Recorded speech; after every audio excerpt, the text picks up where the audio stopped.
Thank you all for joining me today in today's 820 episode.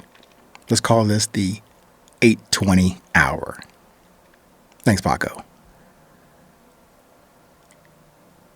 While I cannot change your life, I can't give you any fantastic words of wisdom that you haven't heard before from somewhere else in this world. Great authors out there, actors, directors, musicians, rap artists. People have more insight that I will ever experience in my life. But what I have experienced, I'm putting into this context of 820, this thing about resilience that I offer to you as that connecting tissue that connects all of us. We all have it within us. But many of us have not taken the time to define or self-discover, uncover, and recover that essence that was in us from birth, that does more to attract us and share with each other than we have used in many, many years to distract or separate us because of political views or biases or prejudices. That's what resilience to me can be used in the more positive and productive fashion every day and every moment. This will be today a grim truth on friendship. If you had a chance to look at the website, 820podcast.com, you will see the library of the previous 820 episodes. But also, if you go back a little further, you'll see a few mini-series under the 820 enterprise. And one of those mini-series was called Friendship. So there was a Friendship 820 mini-series. So this discussion today, I'm asking you to add this discussion on that genre or in that area of resilience conversations about friendship. And I want to cite this discussion from the Grimm. What it really means in developing a true friendship, a true relationship.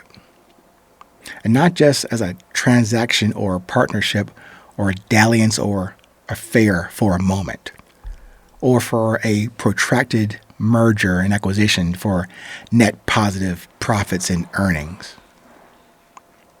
What I've attempted to describe to you in the Friendship mini-series within the 820 enterprise comes from my personal experiences and exposures to this that I have encountered on this journey towards and into resilience. Mr. Grimm. Now, I heard about this in a couple of YouTube broadcasts and several emails called The Grimm. So Mr. Grimm summarizes that journey quite succinctly and from his extreme experiences in his country, other nations, and under rather rash conditions that I cannot relate to. I invite you to look into the book that he wrote called Grimm Begins. I highly recommend you get that book. I kind of see and observe that book, Grimm Begins, almost like the movie Batman Begins.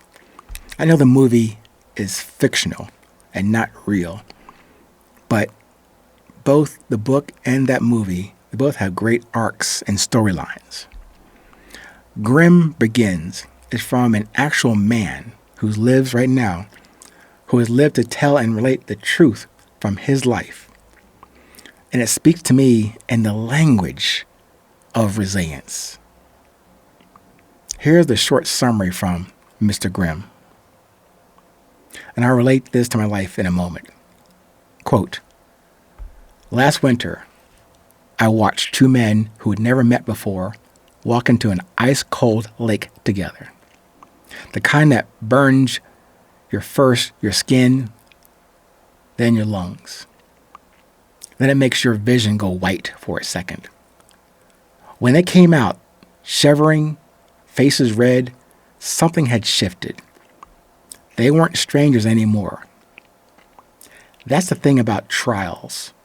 Cold plunges, all-nighters, brutal hikes, rescue missions. They break the thin surface of small talk and go straight to trust, where bonds are forged in sweat, cold, fire, and shared struggle. Unquote. This to me serves as a testament, a reminder of me and my handful of true friendships that have withstood the time and trials and challenges over the past 6 decades.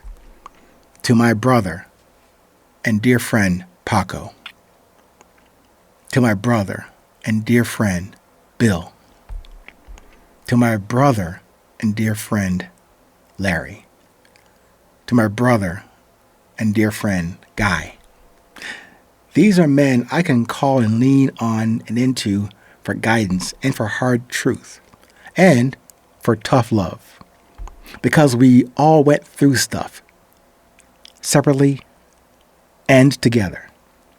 Maybe at different times, locations, and under different conditions.